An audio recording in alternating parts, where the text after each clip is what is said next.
Hungry Trilobyte podcast would like to start by acknowledging SoonerCon. Join us for Oklahoma's premier pop culture convention. SoonerCon returns June 20th through 22nd, 2025. This will be the 33rd year for SoonerCon, and this year will bring even more cosplay, celebrity guests, kids workshops, gaming, comic art, and after-hours events. Visit SoonerCon.com for details. Back again, we have Amanda Deibert. How are you doing this morning?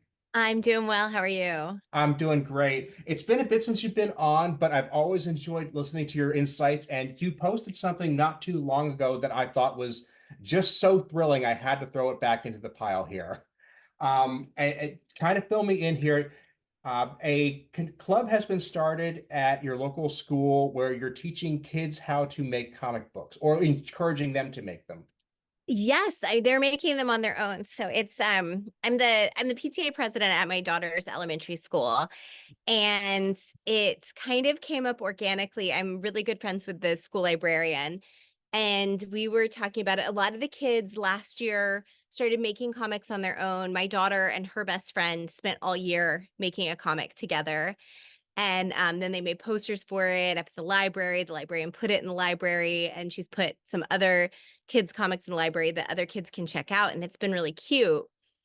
And so then we talked about it and we said, well, let's make a comic book club and really help encourage the kids to make their own comics. So what it is every Friday during kind of their after lunch break time, um the kids can come into the library, and we have, paper and pencils and markers and crayons and all kinds of supplies, and they come in and they start working on their own comic books. And then I'm there to help them, the librarian's there to help them, and then the idea is that they'll work on them, and then when they're finished they'll put them in the library and the other kids at school can check out their books. And we put out a bunch of comics and graphic novels for inspiration, that they can look at and they can talk to you about it. But what's been really cool is that the kids came in with ideas already locked and loaded and ready to go. Like, these kids came in ready to go, and it ranges from, doing their own version of like a Spider-Man comic to most of them are their own ideas. And it'll be things, like dinosaurs versus bugs, or a thing that's very slice of life that's about bullies and being a kid at school, to one little girl is doing a comic about crocheting because she loves to crochet. So it's really like the whole gamut. There's animals, there's people, there's human animal hybrids, there's superheroes we recognize, there's superheroes that have been invented. Some of the kids are working together, so one's writing, one's drawing. Some of the kids are doing their own comics on their own. It's been really, really cute. I was really wondering, there's so many things I want to talk about right now, but I was really wondering if you put a bunch of kids in a room with no expectations as from the industry, if you would get out of the spandex superhero genre and just see the things that we used to see, like comics about westerns and romance and war and horror. And I was kind of wondering if that would be the result. It is, there's a lot of most of them aren't superhero. There's a couple, but it's a lot of, there's fairies, there's ghosts, there's human animal hybrids, there's a lot of like slice of life things. It really runs, there'll be like a red bug who is the center of a comic. Like, it is really as creative and diverse as comics really are. We think about comics and we tend to think superheroes. And, I write superhero comics. I love superhero comics. I also write other kinds of comics. But I think it's really cool because these kids, they know that comics can be any genre. They know that it can be a biography or fantasy or horror or, literally anything that can be in any other kind of book can be in a comic. And they just inherently know that, and they are telling the stories that they want to tell. And it's super fascinating. I thought there was going to be a lot of like, oh, I don't know what to do on the first day, like the first day of the club. And instead the kids came in and they were like, oh, this is what we're doing. And they were so excited to show me pages and so excited to tell me about their ideas. Like, they just jumped in because they also don't have that insecurity and inhibition that we get with age, where I sit and go, "Oh, is this good? I don't know. Is that how I really want to open it?" And these kids are just like, "Yeah, this is the opening panel. Of course it is. It's brilliant." And I'm sitting here and I'm thinking, my first thought was if you have to tell kids to make a comic book, I mean, my gut feeling is, oh, they wouldn't know what to write. They wouldn't know to come in with a story. And that's apparently not the case. I'm very surprised and pleasantly surprised to hear that. And I just love the fact the kids have this energy about them. One of the cutest things, I was talking, my daughter's best friend was drawing a panel, and then she realized that she had wanted to have a big sound effect on the panel, wanted to write crash, and she had drawn this whole big picture, and then she was like, "Oh, if I put the sound effect on, it's going to cover up my art." And I was like, "Yeah, that's something, comic book artists have to think about when they're drawing, is like the placement of the word balloons and also the placement of sound effects and all that stuff." And then she was like, "Yeah, but I don't want to cover this up, and what am I going to do?" And then she was like, "Wait, I've seen in some comics that sometimes the sound effects can go out of the margins of the panel and they can kind of overlap several panels." And I was like, "Yeah, that's true." And so she ended up doing crash and kind of a curve on the bottom of her panel that went into other, the way that we've seen them in comics that we've read. It worked. It looked great, but it was so funny because she was talking to me about the problem, but talked herself all the way through it and came up with the solution. And she didn't need me at all. You know what I mean? Like, she didn't need me to figure it out for her. She was like, "Oh, I've read a lot of comics. I know what happens here. This is what I can do." And I was like, "You're absolutely right. This is what a professional would do to fix this problem too. This is awesome," because sometimes that happens. Sometimes, an artist is working on something and then realizes they've backed themselves into a corner. And it was really cool to watch her just go through that whole process and just talk through it with me, but she didn't really need me at all. It didn't hurt to have somebody who knows what they're doing just say, you have permission to solve the problem. You can do this. The support is great. Hmm. And Well, that's and kind of, go that's ahead. the thing. No, no, no, go ahead. But yes, you're right. I'm just saying, I'm kind of surprised in a pleasant way that you're getting the level of support from the school system because I grew up in the 80s when comic books were still really not something people liked kids having. I would take comic books to school, and the response I would get would be like, well, it's a little bit better than bringing drugs to school, but not by much. I think that has changed a lot. The kids in this generation, are really, really into graphic novels. Like, that's really what they love to read. I'm very close friends with this school librarian at this elementary school, and she has a whole graphic novel comic book section.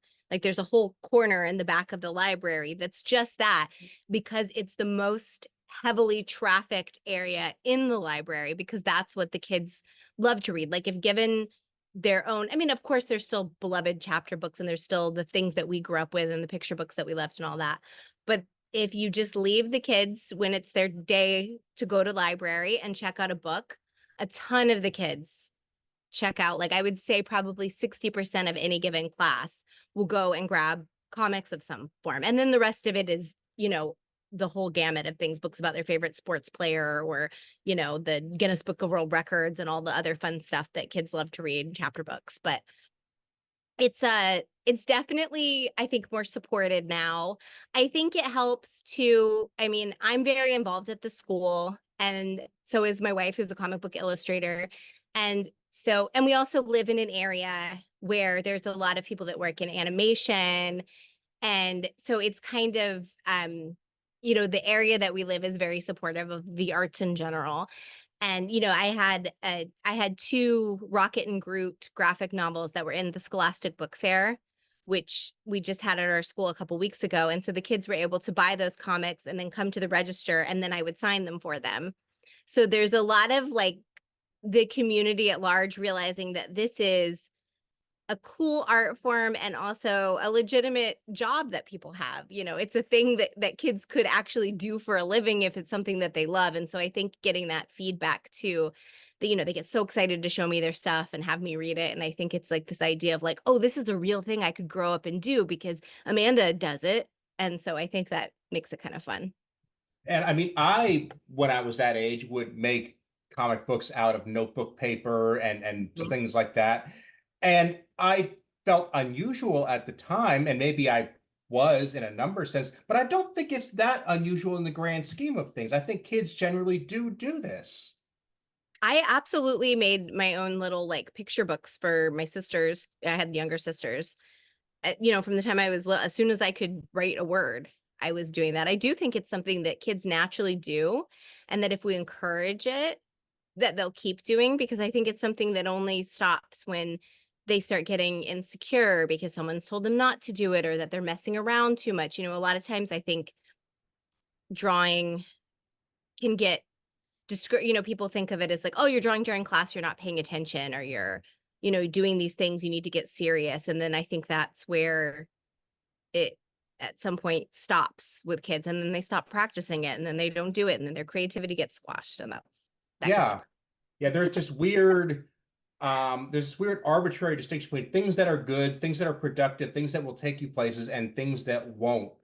And I don't know who came up with those rules or how consistent they think those rules are, but it really seems to have thrown a lot of kids to the wayside over the years. Hmm. I agree. And I mean, stuff like this, I think, is a great way of breaking through that. It's showing what libraries should be instead of just a repository for school books, a repository for all knowledge and culture. You pick from the buffet what you like. And Hmm. we encourage kids to find something new, whether that be comic books or engineering or, Scandinavian folk art. Doesn't matter. They find something. And that's the cool thing, especially because this is a club that happens completely. It's completely up to them. It's during school hours, but it's during a time where otherwise they're on the playground and they're at recess. So the kids that are coming in because this is really what they want to do, because they're really passionate about it, because for them this is fun. While other kids are outside playing kickball, which is also fun and awesome. They're inside doing this on Friday, and they look forward to it, and they're excited about it. And there's about, I would say we've got about 40 kids involved. They come in like different sections because their lunches are staggered, but it's a good consistent crop of kids, and they're working on the same books every week, and progressing their story and showing me each time, oh, now this cute little ghost is doing this. And it's really cool to see, like, these are the kids that creativity is fun for them, and this is what they want to do with their free time, and they're coming with their friends. And often, you know, kids that are maybe not as sporty or as into outdoor stuff, they can feel a little, I know I did feel a little other, a little different. And so I think it's kind of fun for it to be its own cool thing. Offbeat question. When the kids are working and they're talking about their creative process, do they just start talking about anything else in general? Is it something where they're socializing with each other, or maybe they're, kind of revealing parts of themselves with you and the other staff? Absolutely. They talk to each other about their day, but they also, yeah, I've ended up I know a lot of the drama that's going on in their day-to-day lives, and it's good. They have a place to vent. It's, oh, so and so said she didn't want to be my friend anymore, and she wrote it in a note and it hurt my feelings, so I ripped up the note. And and so they're processing all these things that are big things. This is where they're learning how to have interpersonal relationships, where they're getting their feelings hurt for the first time, where they're trying to navigate friendships, and how sometimes you can do something that accidentally hurts somebody's feeling, and then you have to deal with the ramifications. And so it is kind of interesting to watch them process it, both on the page and what they're working on, but just as they're talking to their friends, as they're working together, as they're talking to me, to the librarian, as we're all together. It is definitely a place where they feel pretty safe and comfortable to talk about like what's going on with their friends at school too. It seems like it's a smaller version of kind of the fan groups that we've made, where people are, they find somebody who gets the same thing and they feel comfortable sharing Mhm. things they might not normally share. Absolutely. And that's the thing, I was an actor before I was a professional writer, and I've noticed in my life that arts in general tend to, you get close to people pretty quickly when you're bonding over arts. I think because maybe it makes us think about deeper things and then discuss things, because I remember, being in rehearsals with people and it would just be a week or two, but we would get so close so fast because we were talking about like the deep, meaningful things in life, the things that the script was bringing up, the things that us rehearsing together were bringing up. And then the next thing you know, you're talking about how that relates to your own life. And suddenly you've shared something really deep and meaningful with a person that you've only known for 2 weeks. And you might have other friends or colleagues that you've known for years and you haven't had that depth of conversation. And I think you're right. I think that, working on the books and the storytelling together gives the kids kind of a similar It bonding. it would be great if these kids going forward had the expectation that that's the kind of bond you should look for in life. These are the conversations you should value. Mm-hmm. I don't know if a conversation over kickball is going to get that. I don't personally have the experience, so I couldn't tell you, but I don't know. It might. I think probably in sports, I would assume I was a cheerleader. I never did any other kind of sports, but I would assume that as you're working together on things and having to support each other as teammates, that probably some of that does happen. I don't know if it happens as rapidly as it does in the arts because I don't have a good comparison, but I'm sure the idea of like needing to rely on each other and have each other's backs in a team environment probably gives a similar-ish vibe. So let me ask about the material needs here. So these kids are Mhm. coming in, and do they have markers and pens and pencils and paper? Is there anything else they need or want for? I mean, right now we seem to be doing pretty well with that. We probably are going to need some more staplers. Um, but, because they're doing right now, it's very DIY style books. We're not doing anything wildly elaborate. If we had a lot of funding, then, in my dream world, I'd love to get these things like printed out nicely for them and, give them something that felt like a real published comic. But right now, that would take a level of fundraising that we don't currently have. But yeah, for now, they are so happy to just, the papers, the pencils, the crayons, the markers, and then they staple them together and they draw a nice cover and they've got it there in the library and it's pretty cool. And the reason I ask is that I'm sure right now there's somebody out there who is a librarian or a teacher, or maybe just a parent who has a thought going on. That's like, what could we do to get this going at my school? And apparently it's like a $30 trip to the office supply store. I mean, that's the thing. The cool thing about this is that all it takes, I mean, obviously, I'm a comic book professional, so that's fun. I have comics that I've written that I can bring in and show to the kids and they can ask me questions, but you don't need that.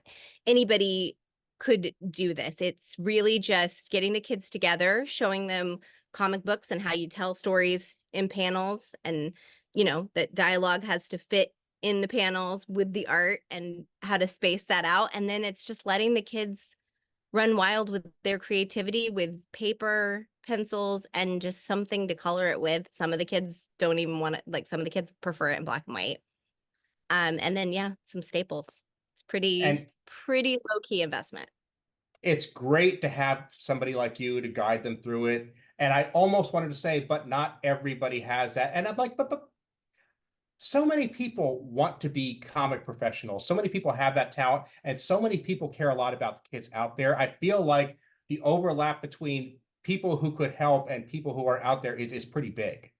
I'm sure many of these communities have somebody who could start a club like that if they put some thought into it. And even, I'll say also if you just, if you had a club at your own school and you don't have a comic book, professional living in your community, which I would say is probably a lot of communities. Um, I know that last week, Kat and I both did a career class with middle school students in multiple classes in Missouri. And we just over Zoom, we showed the kids, talked to the kids about what we did, answered their questions, did like a whole hour-long meeting with a couple different classes.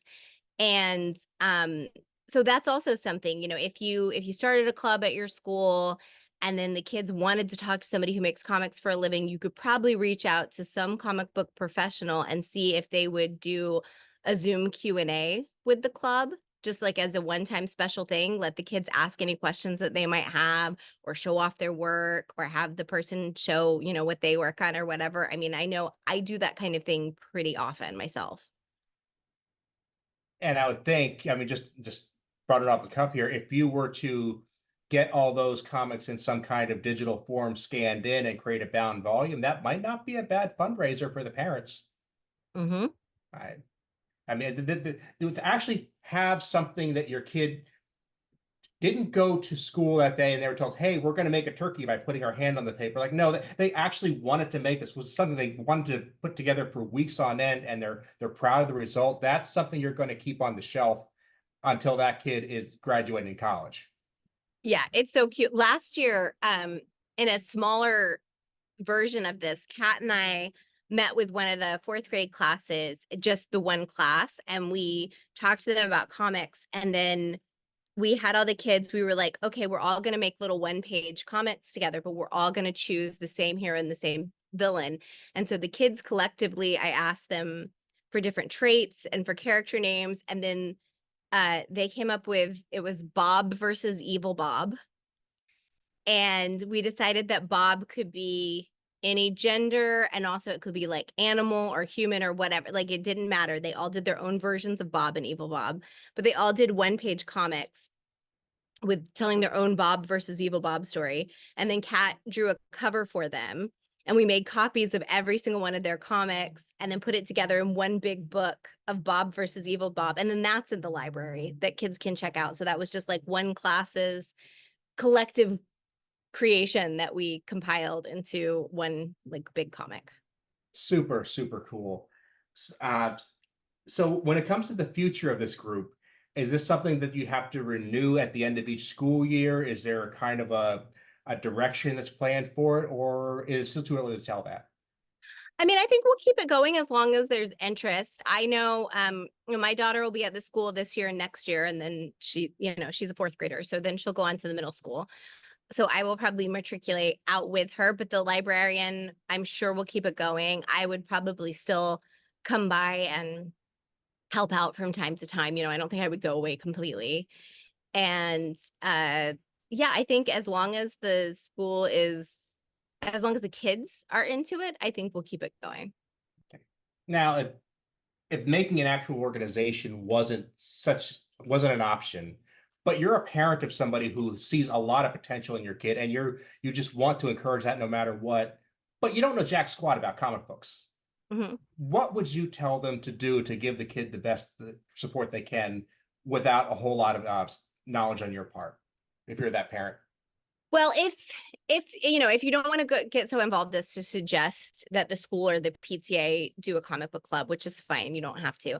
Then I would say it is as simple as just encouraging your kids to make their own comics. You know, you can buy your kid a comic book or a graphic novel and say, look, you can do this too.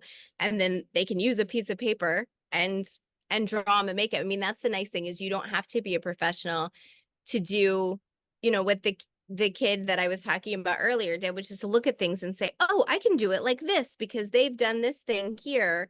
And, you know, all the panels aren't the same size everywhere. Sometimes things go out of it, and like, get creative, get inspired, do your own thing. But, you know, just encouraging kids to make their own stuff and to have their own creativity, and for that to be seen as a good thing and a positive thing. And, you know, I mean, anytime that they're doing something that they're creating on their own is going to be such a boon for their creativity, also for their, you know, their writing, their spelling, their grammar, their ability to think about and view the world. I mean, it's all such good stuff for their brain. And I would be remiss if I didn't mention that you had put out a book not too long ago called You Already Have the Answers, which kind of comes into the same theme, is that you already have something within you that you need to get out. And it could be something that, it could be a story, it could be a theme. It's that you have to encourage people to go into what's already growing inside them. You know, you're right. I didn't think about it like that, but you're right. It definitely is a big part of, um, of that, and something that I really believe. It's like, we know who we are, we know the stories we want to tell, we know what we want, what we love, what excites us. It's just a matter of not, squashing that in ourselves, which is really hard because life gets hard, things come up. It's really easy. It's much easier to give into the negative feedback and think that you can't do something than to do the risky, scary, brave thing, which is to just throw it out there, which is what I love about these kids. They just jump in and make the comic in a way that we as adults often stop ourselves. The world often doesn't reward the risky, scary, brave behavior. It really encourages you to not even try. So to give kids a little bit more courage is a great thing. I think so too. Okay. Amanda, I want to thank you so much for being here. I will be glad to have you back anytime. I hope one of these times we can do this face to face. But until then, where can people follow your adventures on the web? So I am on most social media platforms as @Amanda Deibert. On Instagram, it's @Amanda Deibert official. And then I have amandadeibert.com as well, which I try to keep updated with all the comic stuff that I do. I'm going to make sure all that goes in the show notes on my website, aaronbossig.com. I'm also going to link to your previous 2 appearances as well. Thank you so much, and I hope you have a great week. Awesome. Thank you.